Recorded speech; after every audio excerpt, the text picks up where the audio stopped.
आज हम आपको एक्सरसाइज 3.3 स्टार्ट करने जा रहे हैं। और अभी तक आपने अगर मेरे पूर्व का वीडियो देखा होगा तो आपको पता चल गया होगा कि दो चर वाले रैखिक समीकरण को हल करने की 4 विधियां होती है, और जिसमें पहला विधि जो होता है ग्राफीय विधि अर्थात ज्यामितीय विधि, वो तुम्हारा एक्सरसाइज 3.1 और 3.2 है, जिसको मैंने आपको पूर्व के वीडियो में समझा दिया है।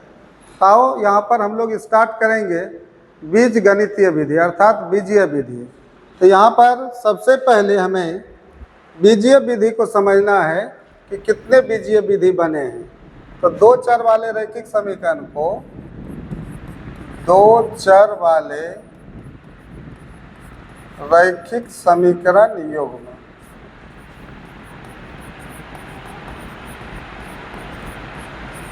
को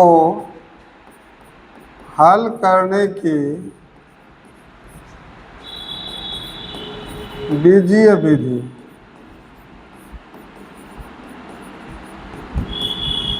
आपको 3 विधि बना है। पहला विधि है प्रतिस्थापन विधि,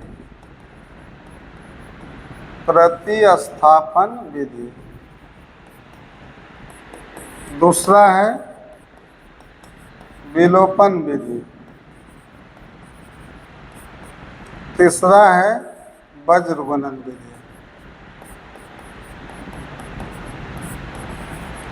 यहाँ पर विलोपन विधि को हम लोग लुप्तीकरण विधि भी कहते हैं और वज्र गुणन विधि को सरल विधि भी कहते हैं। चूँकि होता क्या है कि ये सबसे आसान विधि है। तो पहला विधि है तुम्हारा प्रतिस्थापन विधि, दूसरा विधि है विलोपन अथवा लुप्तीकरण विधि, और तीसरा है वज्र गुणन विधि अथवा सरल विधि। तो सब विधि को एनसीईआरटी में क्या किया गया है, एक एक एक्सरसाइज दिया गया है। ठीक है, तो यहाँ पर 3.3 में हम पढ़ेंगे प्रतिस्थापन, 3.4 में विलोपन और 3.5 में वज्र गुणन विधि।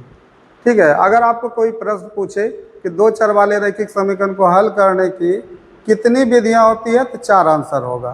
ठीक है ना, पहले भी मैंने बताया है। और अगर बीजीय विधि पूछा जाएगा तो आंसर 3 होगा, 3 विधि। तो यहाँ सबसे पहले हम स्टार्ट करने जा रहे हैं प्रतिस्थापन विधि। ठीक है, तो जैसे अगर हम एक एग्जांपल ले लेते हैं कि एग्जांपल में मेरे पास एक रैखिक समीकरण युग्म है 3x + 2y = 5, समीकरण 1 है, और 2x + 5y = 8 समीकरण 2 है। सी का मान लेफ्ट हो या राइट हो, इससे कोई दिक्कत नहीं है, क्योंकि जांच में होता है ऐसा कि सी का मान लेफ्ट में रख करके a1/a2, b1/b2, c1/c2 का मान निकाला जाता है। यहाँ हल करने में कहीं कोई दिक्कत नहीं होता है। फॉर्म x + by = c भी चलेगा, या x + by + c = 0 भी चलेगा। तो यहाँ फॉर्म क्या बन रहा है, x + by = c, यहाँ पर भी x + by = c, यहाँ होगा a1x + b1y = c1, यहाँ a2x + b2y = c2। ये फॉर्म है। चलो फॉर्म की बात पर हम नहीं जाएंगे, बताना है हमें प्रतिस्थापन विधि क्या होता है ना। तो प्रतिस्थापन विधि में क्या होता है, नियम को समझ लेना है पहले कि इसमें हम कैसे समीकरण युग्म को हल करेंगे। तो इसमें क्या करना है कि समीकरण किसी भी समीकरण से, मतलब दोनों समीकरण मेरे पास हैं, तो हम लोग क्या करेंगे, किसी भी समीकरण से x अथवा y का मान, या तो x का मान निकाल लो या तो y का मान निकाल लेना है। ठीक है, तो अगर जिस समीकरण से निकालोगे तो फिर उसमें उसको प्रतिस्थापित नहीं करना, उसमें उसका मान नहीं रखना है, दूसरे समीकरण में रखना है। तो हम लोग क्या करेंगे, अगर समीकरण 1 से निकालेंगे 2 में रखेंगे, अगर 2 से हम मान निकालेंगे तो हम समीकरण 1 में रखेंगे। तो एक आदत बनाओ, क्या आदत बनाओ कि समीकरण 1 से मान निकालेंगे हम और समीकरण 2 में रखेंगे। ठीक है, अब बात आता है किसका मान निकालना है। तो यहाँ पर भी एक आदत बना लो कि x का मान निकालना है और समीकरण 1 से निकालना है। समीकरण 1 से x का मान निकालना है और समीकरण 2 में रख देना है। ऐसे नियम फ्री है, समीकरण 1 से y का मान निकालो तो उसको भी 2 में रख सकते हो। समीकरण 2 से x का मान निकालो तो उसमें उसको समीकरण 1 में रखो। समीकरण 2 से y का मान निकालो तो फिर उसको समीकरण 1 में रखो। मतलब समझ में आ गया होगा। हम किसी भी समीकरण से x अथवा y का मान निकालना है और उसको जिस समीकरण से निकाला जाएगा उसमें नहीं रखना है, बल्कि दूसरे में प्रतिस्थापित कर देना है। तो यहाँ पर अगर हम समीकरण 1 से थोड़ा सा हल कर देते हैं। समीकरण 1 से अगर हम x का मान निकालते हैं तो x बराबर क्या हो रहा है बताओ? 2y राइट जाएगा, 5 माइनस क्या हो जाएगा 2y, और गुना 3 है तो बटे 3। यही तुम x का जो मान हुआ y के फॉर्म में, ये काल्पनिक मान हुआ, इसको हम समीकरण 3 लिख लेंगे। और यही x का मान समीकरण 1 से निकाला गया है, तो इस मान को कहाँ रखेंगे? समीकरण 2 में रखेंगे। कहाँ रखेंगे? समीकरण 2 में। ठीक है, जैसे ही 2 में रखा जाएगा x का मान, तो वहाँ पर y का मान प्राप्त होगा, वास्तविक मान प्राप्त हो जाएगा। और उस y का मान तब क्या करना है? अपने मन से जो चाहो समीकरण 1 में रखो, 2 में रखो, 3 में रखो। तो एक आदत बनाओ कि उसका मान समीकरण 3 में रखना है। यहाँ तक अगर नियम समझ में आ गया होगा तो हम आगे बढ़ाएंगे। चलो चलते हैं सीधे क्वेश्चन की ओर। मेरा एक्सरसाइज 3.3 में सीरियल नंबर 1 में क्वेश्चन नंबर टोटल है रोमन 6 तक। ठीक है, तो पहला क्वेश्चन को हम लोग देखते हैं। पहला क्वेश्चन क्या है? x + y = 14, x - y = 4। इसको c का मान राइट है, समीकरण 1 और समीकरण 2। c लेफ्ट में रहेगा तो कोई दिक्कत नहीं है, राइट भी होगा तो और अच्छा है, क्योंकि हमको x का मान y के फॉर्म में प्राप्त करना है। क्या बताया कि समीकरण 1 से x का मान निकालो। एक आदत है ये, है ना। तो यहाँ पर समीकरण 1 से x बराबर y का मान राइट आएगा, तो ये 14 माइनस प्लस y है तो माइनस y हो जाएगा, और यही 14 माइनस y, इसको हम समीकरण 3 लिख लेंगे। और यही काल्पनिक मान 14 माइनस y जो है, इसको पुट करना है समीकरण 2 में, क्योंकि निकाला किससे गया है? समीकरण 1 से। समीकरण 1 से मान निकालेंगे, 2 में रखेंगे। ठीक है ना। चलो यहाँ पर क्या लिखा जाएगा? समीकरण 2 में, समीकरण 2 में x का मान रखने पर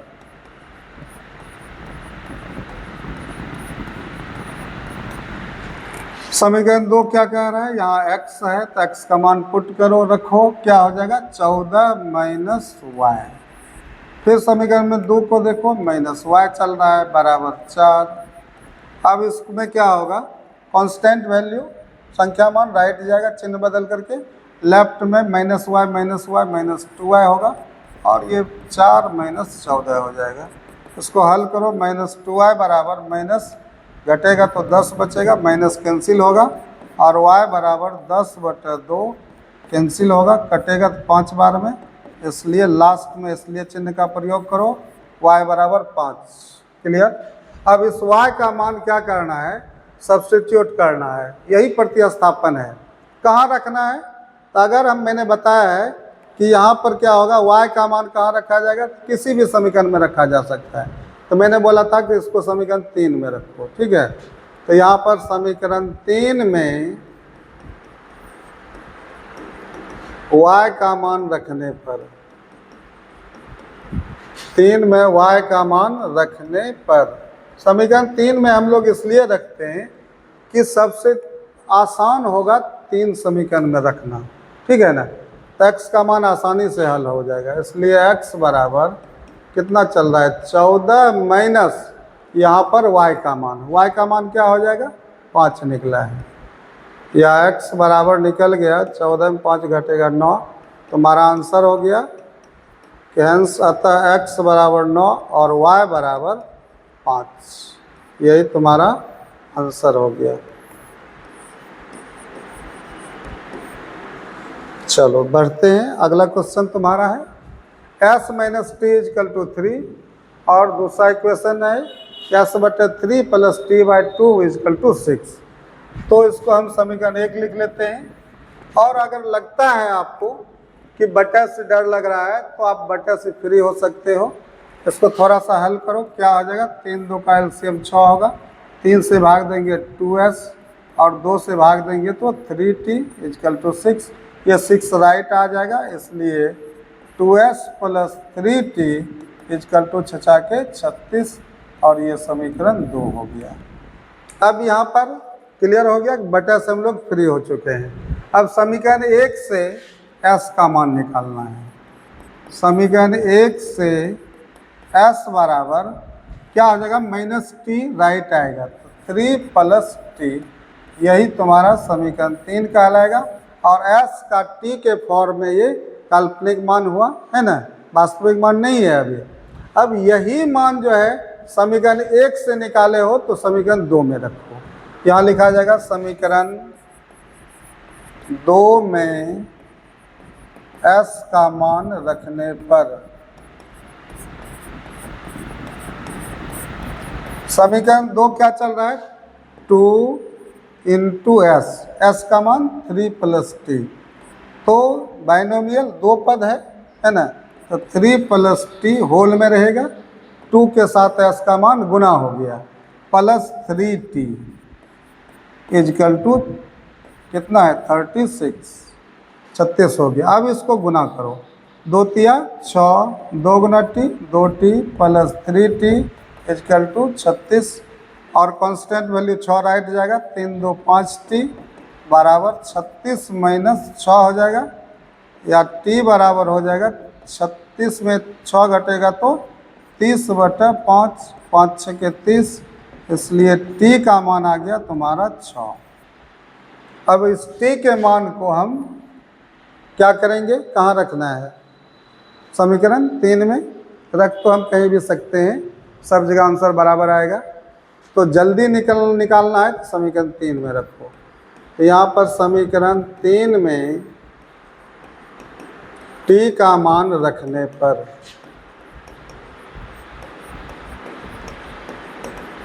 अब समीकरण 3 क्या चल रहा है, इसलिए s बराबर 3 + यहाँ पर t का मान पुट करेंगे तो यहाँ 6, तो ये s का मान आ गया तुम्हारा 6 3 9, आंसर हो जाएगा। अतः s बराबर तुम्हारा 9 और t बराबर 6। अगर आप आंसर की जांच करना चाहते हैं तो समीकरण को संतुष्ट करता हुआ नजर आएगा, और s का मान 9 और t का मान 6, s का मान 9 घटाओ t का मान 6, तो 9 में 6 घटेगा 3 बराबर हो गया। दूसरे समीकरण इस पर भी रख सकते हो तो भी संतुष्ट होगा, यहाँ भी रखोगे तो भी संतुष्ट होगा, यहाँ रखोगे तो भी संतुष्ट होगा, ठीक है ना। चलो आगे बढ़ाते हैं। क्वेश्चन नंबर तुम्हारा 3 है। यहाँ पर क्या करना है, ये तुम्हारा समीकरण 1 है और ये तुम्हारा समीकरण 2 है, ठीक। तो इसमें क्या होगा कि अगर हम समीकरण 1 से x का मान निकालते हैं तो समीकरण 1 से x बराबर, तो क्या हो जाएगा, 3 - y क्या हो जाएगा, +y, और बटे क्या हो जाएगा, गुना है 3 तो बटे 3, ये समीकरण 3 बन गया, ठीक है। समीकरण 1 से मान निकाला गया, तो समीकरण 1 से x के मान को हम कहाँ रखेंगे, समीकरण 2 पर रखेंगे। तो यहाँ पर समीकरण 2 में x का मान रखने पर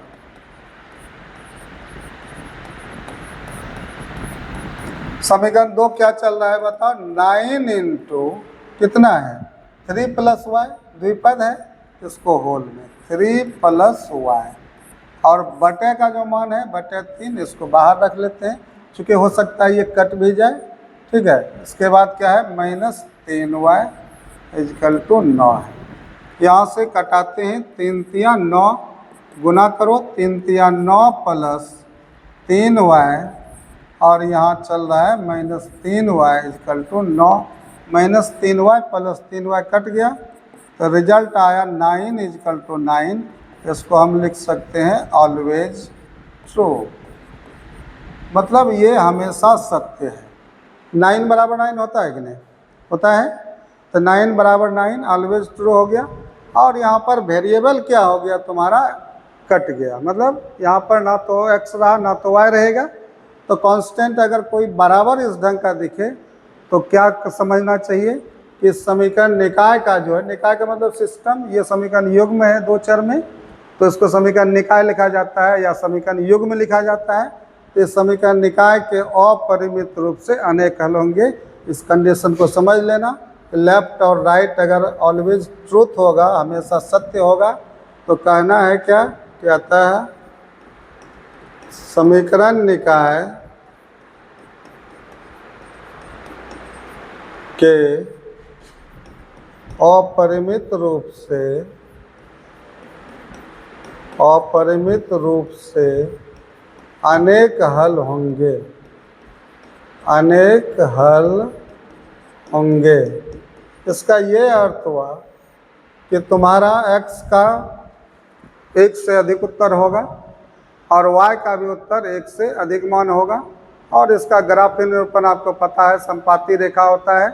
तो दोनों समीकरण का जो ग्राफ बनता है दोनों एक ही रेखा पर रहता है ना। और आपको पता होना चाहिए, यूक्लिड ने बताया था कि संपाती रेखाएं क्या होती है, एक संपाती एक दूसरे के बराबर होते हैं। तो इसका मतलब x का जितना मान निकलेगा अनेक हल निकलेगा, तो y का भी मान अनेक हल निकलेगा। ठीक है ना। तो इस केस में क्या करना है, सिर्फ ये नेचर दे देना है और हल को बताना नहीं है, सिर्फ बोलना है कि इसके अपरिमित रूप से अनेक हल होंगे। होता क्या है, तो बीजीय विधि जो होता है सिर्फ एक कंडीशन जो a1/a2 is not equal to b1/b2 होता है, एक अद्वितीय हल वाले को हल करने की विधि है ये। ठीक है ना। तो बीजीय विधि, तीनों जो विधि है इसका क्या कहना है कि देखो हम तीन विधि मिल करके सिर्फ एक जो पहला शर्त का पालन करता है, एक अद्वितीय हल अर्थात a1/a2 is not equal to b1/b2 होगा, ऐसे समीकरण युग्म को हम हल करेंगे। ठीक है। अब बाकी ग्राफीय विधि क्या कहता है, बोला कि कोई भी कंडीशन में समीकरण दो, हम उसका ग्राफ बना देंगे। ठीक है ना। चलो आगे बढ़ते हैं। अगला क्वेश्चन क्या है तुम्हारा, question number 4। 0.2x plus 0.3y equal to 1.3 है और सेकेंड इक्वेशन है 0.4x plus 0.5y equal to 2.3 है। देखो इसमें अधिकतर छात्रों को क्या लगता है कि दशमलव देख करके डर लग रहा है कि ये दशमलव है नहीं बन पाएगा। ऐसा कुछ नहीं, दशमलव से फ्री हो जाओ। लेफ्ट और राइट अगर समान संख्या से गुना कर दो तो उस समीकरण का अस्तित्व वही रहता है जो पहले कंडीशन में रहता है। अगर हम इस समीकरण को, इस व्यंजक को 10 से गुना कर दें तो ये क्या हो जाएगा, संगत में आ जाएगा। तो ये हो जाएगा 2x, 10 दूना 20 होगा। तो एक अंक के बाद अगर दशमलव आ जाएगा तो क्या 2 हो जाएगा। तो आपको समझ में आ जाएगा। प्लस अगला क्या हो जाएगा 3y, 10 से गुना करते जा रहे हैं तो ये हो जाएगा 13, समीकरण 1। और ये जो समीकरण है व्यंजक के फॉर्म में, इसको क्या 10 से गुना करने से ये क्या हो जाएगा 4x plus 5y equal to 23, समीकरण 2 हो गया। तो अब तो डर नहीं लग रहा होगा, अब तो कोई प्रॉब्लम है ही नहीं सवाल में। मैंने क्या किया कि उसका अस्तित्व को बचा करके रखा। मैंने दोनों समीकरण को क्या किया, 10 से मल्टीप्लाई कर दिया। तो समीकरण 1 और समीकरण 2, चूँकि इसको समीकरण 1, 2 नहीं मानना है, ठीक है ना, तो वहाँ समीकरण, चूँकि यहाँ 1, 2 रखिएगा फिर 3, 4 हो जाएगा वो। तो यहाँ पर समीकरण 1 से x का मान निकालो। समीकरण 1 से x बराबर क्या हो जाएगा, 13 माइनस 3y बटे x का गुणांक क्या है 2 बटे 2 हो जाएगा। ये समीकरण 3 हुआ। समीकरण 1 से निकाले हो तो समीकरण 2 में रखना है। तो समीकरण 2 में x का मान रखने पर, अब समीकरण 2 क्या चल रहा है कि 4 इंटू यहाँ पर x का मान रखना है। ठीक है। तो x का मान रखेंगे 13 माइनस 3y, तो 4 इंटू हम क्या लिखेंगे 13 माइनस 3y और बटे कितना चल रहा है 2 और प्लस कितना चल रहा है 5y बराबर है 23। अब देखो यहाँ 2 से कैंसिल हो रहा है, 2 दूना 4। अब तुम आराम से गुना करो, 13 दूना 26 माइनस 2 तिया 6y प्लस 5y यहाँ से आ रहा है इक्वल टू 23। अब ये कांस्टेंट वैल्यू संख्या मान 26 राइट जाएगा, लेफ्ट में माइनस वाई बचेगा। ठीक से देख लो, कैलकुलेशन समझ में आता होगा। बराबर 23 माइनस 26 हो जाएगा, प्लस 26 है तो राइट जाएगा। तो ये माइनस वाई बराबर -3, 26 में 3 घटेगा, निगेटिव रहेगा। चलो माइनस कैंसिल हो गया, इसलिए y = 3। चलो एक y का वास्तविक मान आ गया। अब हम समीकरण 3 में रखते हैं इस y का मान। समीकरण 3 में y का मान रखने पर समीकरण 3 क्या चल रहा है, x बराबर, देखो x बराबर क्या है, 13 माइनस 3 गुना यहाँ पर y का मान कितना 3 और संपूर्ण बटा 2 चल रहा है। इसका हल करो, x बराबर 13 माइनस 3 तिया 9 बटा 2, या x बराबर 13 में 9 घटेगा तो 4 बटा 2, 2 दूना 4, इसलिए x बराबर 2 निकल गया। आंसर हम शो करेंगे, अतः x बराबर 2 और y बराबर 3 इज द राइट आंसर। तुम्हारा क्वेश्चन नंबर 4 का हो गया। चलो अगला सवाल है तुम्हारा, देखो फिर √2x प्लस √3y = 0, और दूसरा है √3x माइनस रूट 8 हुआ है और = 0 है। तो देखो इसमें क्या है, छात्रों को रूट देख करके भारी लग रहा है, ठीक है ना। देखो रूट देख करके कठिन लगेगा तो काम नहीं चलेगा, क्योंकि लेवल तुम्हारा बोर्ड का होना चाहिए, क्लास 10 का होना चाहिए। किसी भी सवाल का कैलकुलेशन नहीं आता है, कोई दिक्कत नहीं है, कैलकुलेशन को सीखो, ठीक है ना। तो इसको एक एक स्टेप को आसानी से सीखो। बहुत बार बोर्ड एग्जाम में एक क्वेश्चन आता है, तुमको मैंने पॉइंट दशमलव वाला भी बता दिया है, और इस क्वेश्चन को हल कर लो, ठीक है ना। एक एक स्टेप को आराम से समझो, कहीं कोई दिक्कत नहीं होगा। इसमें क्या होगा, देखो समीकरण 1 से बोलो, यहाँ पर समीकरण 1 से x बराबर, ठीक से देखकर बताओ क्या होना चाहिए। तो प्लस √3y राइट जाएगा, तो -√3y, 0 तो कैंसिल समझो, तो क्या हो जाएगा -√3y। और x का गुणांक कितना है, किसके साथ गुना है, √2 के साथ, तो ये बटे में आ जाएगा √2। अब यही मान तुम्हारा समीकरण, बिल्कुल नहीं डरना है। देखो क्या हो गया, प्लस √3y गया तो -√3y, और गुना √2 है तो बटे √2।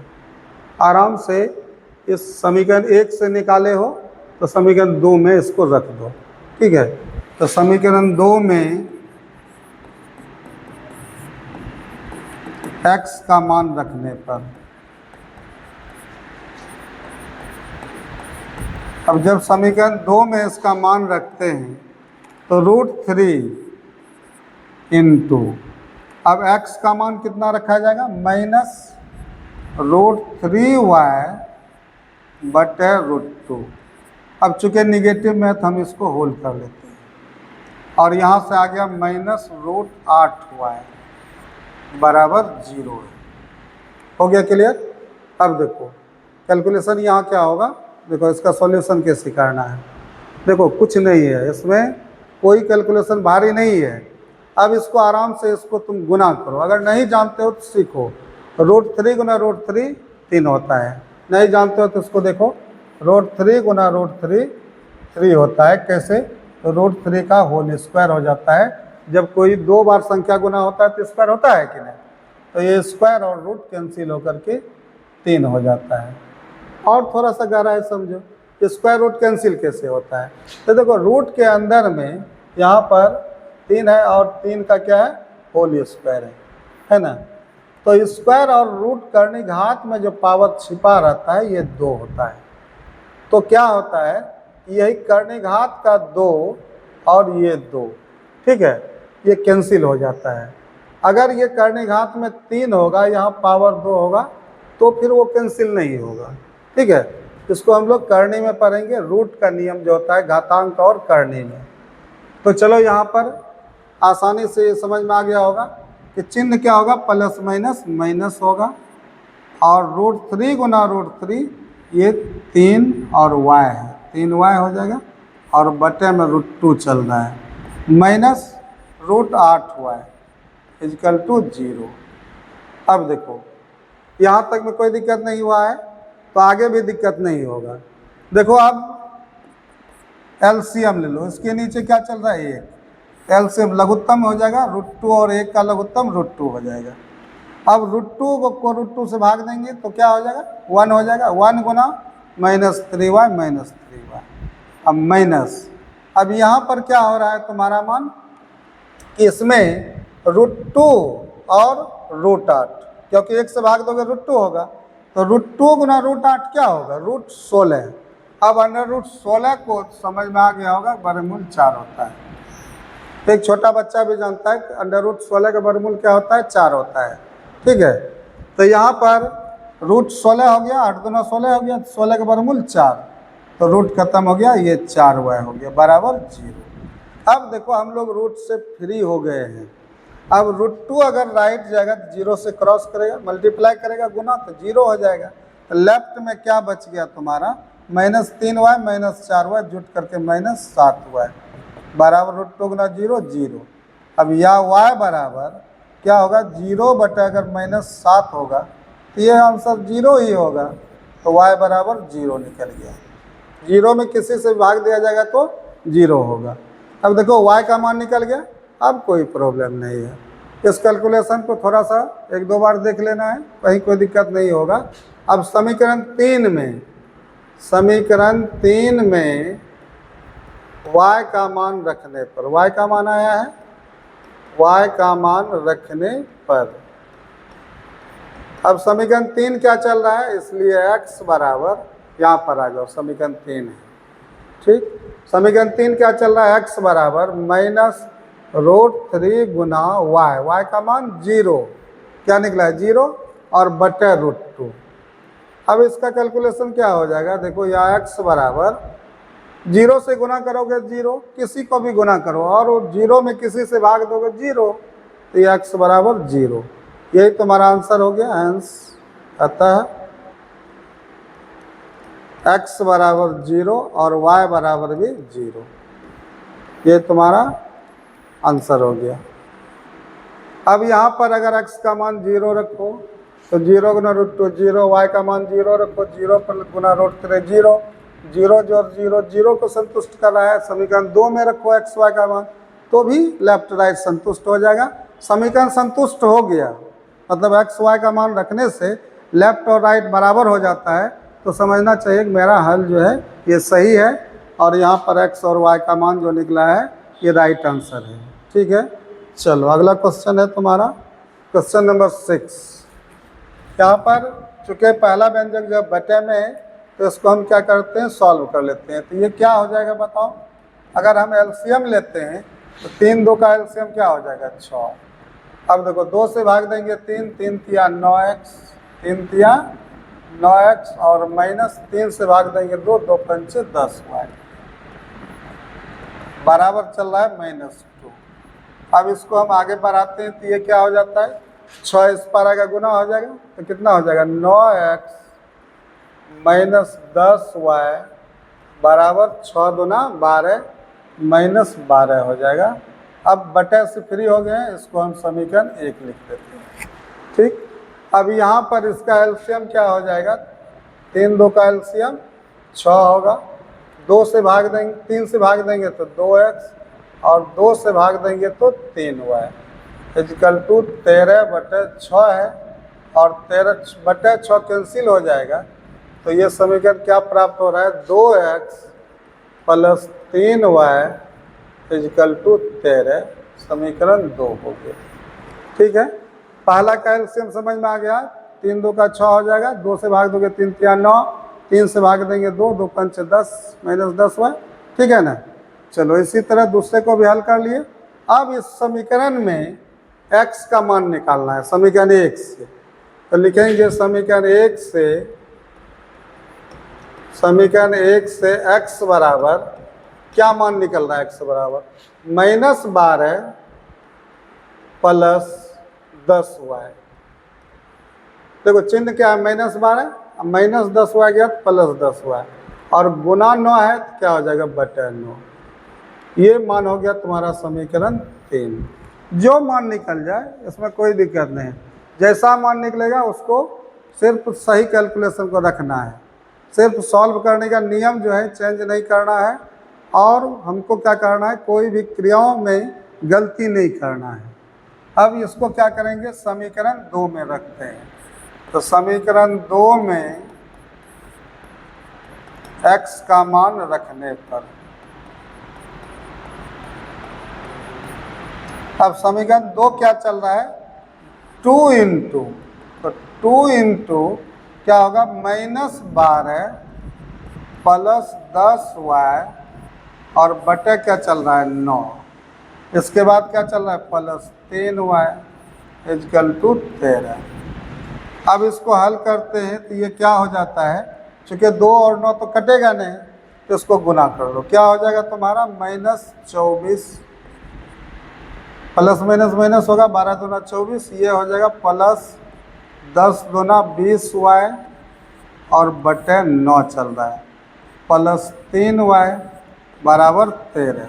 अब 3y के नीचे 1 है, एलसीएम लो, एलसीएम क्या हो जाएगा तुम्हारा, 9 होगा, तो 9 कैंसिल होगा, तो यहाँ से उतरा -24 + 20y और प्लस 9 तिया 27y = 13 है ना। अब ये क्या हो जाएगा हल, तो 9 तो राइट जाएगा, तो बचेगा इधर क्या, -24 + 27 और 20 क्या हो जाएगा, 47y, 27 और 20 जुटेगा 47y बराबर 13 नमा क्या हो जाता है, 117। अब -24 क्या हो जाएगा, +24, तो ये मान हो जाएगा 47y = 117 + 24। ठीक, तो या y बराबर क्या हो रहा है बताओ, या y बराबर, इस दोनों को जोड़ो, 7 4 11, ठीक है, इसके बाद 11 2 13, 13 1 14, 141 बटे 47। अब 47 से अगर हम कटाते हैं तो ये 3 बार में कट जाता है, इसलिए y बराबर 3। देख लो, 3 7 21 और 4 तिया 12 2 14, तो y का मान कितना निकल गया, 3। अब इसी y का मान समीकरण 3 में रखते हैं। समीकरण 3 में y का मान रखने पर, अब समीकरण 3 तुम्हारा क्या चल रहा है, इसलिए x बराबर -12 + 10 गुना, यहाँ पर y का मान रखोगे कितना, 3, और संपूर्ण बटा क्या चल रहा है, 9, तो x का मान क्या निकल रहा है, -12 + 10 तिया 30 बटे 9। हल करो, x बराबर 30 में 12 जाएगा तो 18 बटे 9, 9 दूना 18, x का मान निकल गया 2।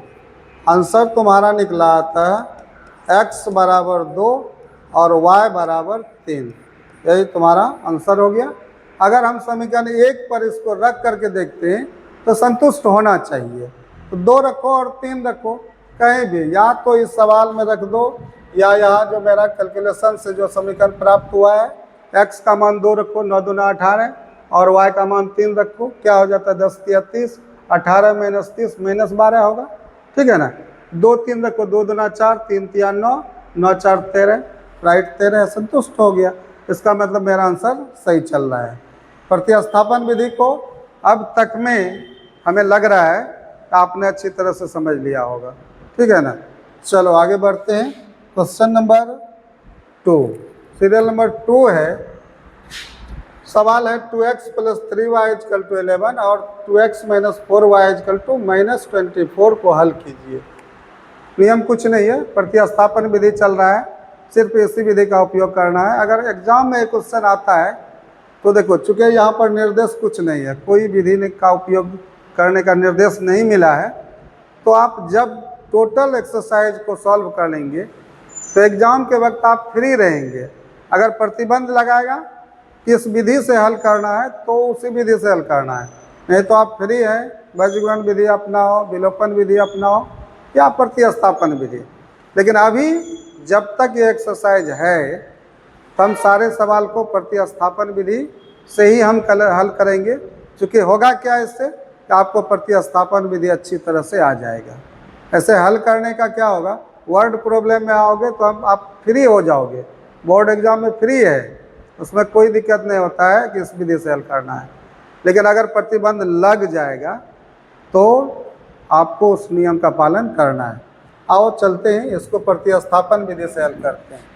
तुम्हारा समीकरण क्या है बताओ। यहाँ समीकरण लिखते हैं 2x + 3y = 11। समीकरण 1 दे देते हैं, सी का मान राइट है, ठीक है। यहाँ 2x - 4y = -24 है, समीकरण 2 है, ठीक। तो इसको क्या करते हैं, समीकरण 1 से x का मान निकालते हैं। समीकरण 1 से x बराबर क्या हो जाएगा, 11 - 3y और बटे क्या हो जाएगा 2, ये हो जाएगा समीकरण 3। और अब यही x का ये काल्पनिक मान y के जो फॉर्म में निकला है इसको समीकरण 2 में रख देते हैं। समीकरण 2 में x का मान रखने पर समीकरण 2 क्या चल रहा है, इसलिए 2 × यहाँ द्विपद है, होल में रखना है, पता होगा 11 - 3y होल में और बटे 2 को बाहर कर लेते हैं, चूँकि हो सकता है कट जाए तो हमें फ़ायदा मिल जाएगा। -4y 4y है बराबर -24। चिन्ह सबको ध्यान में रखना है, चूँकि चिन्ह अगर छोड़ देते हैं तो फिर आपका आंसर नहीं होगा, ठीक है, आपका हल गलत हो जाएगा। चूँकि 2 और 2 यहाँ कैंसिल हो रहा है, तो देखो क्या हो रहा है, 11 - 3y बाहर निकल गया, चूँकि यहाँ पर प्लस है, नहीं कुछ चिन्ह है तो -4y, चूँकि बटे तो बचा नहीं, एलसीएम से हम लोग बच गए, बराबर -24 होगा। अब यहाँ पर 11 कांस्टेंट वैल्यू राइट जाएगा और लेफ्ट में -4 3 7y बराबर क्या हो जाएगा, राइट में -24 है और -11, लेफ्ट में +11 -11 होगा, या -7y बराबर, ये दोनों नेगेटिव जुटेगा, ये -35 होगा, माइनस कैंसिल 7 × 5 = 35, इसलिए y बराबर हमारा मान 5 निकल गया। y का मान निकल चुका है। अब इसको क्या करते हैं, समीकरण 2 में रखते हैं, ठीक है। तो समीकरण 2 में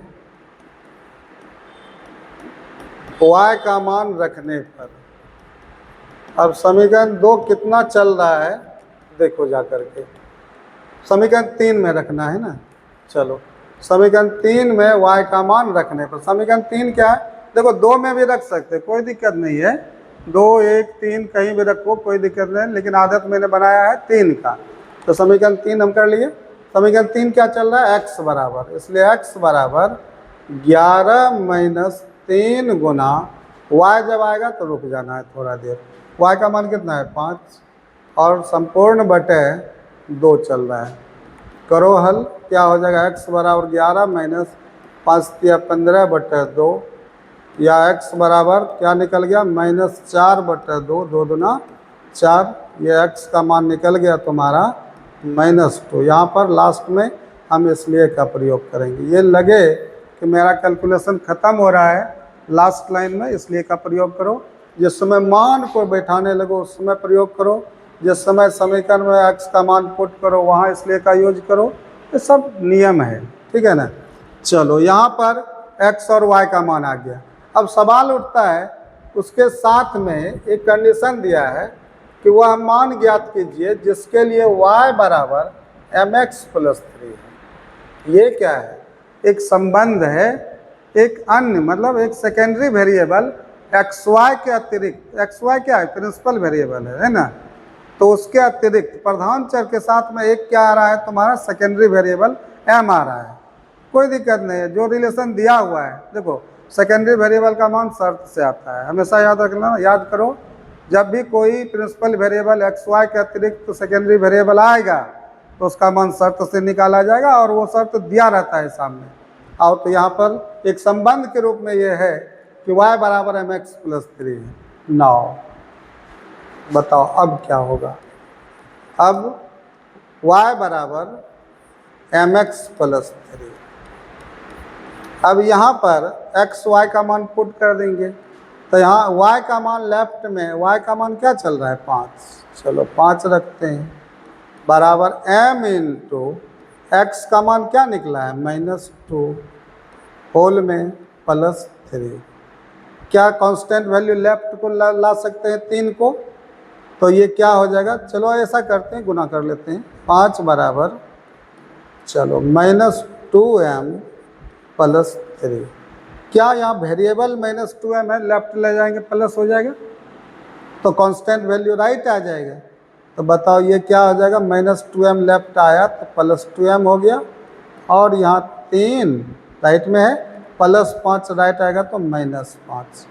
तो ये m बराबर मान निकल रहा है तुम्हारा 3 घटा 5 -2, अब बटे ये 2 हो जाएगा, कैंसिल होगा एक बार में, इसलिए m बराबर -1 निकल गया।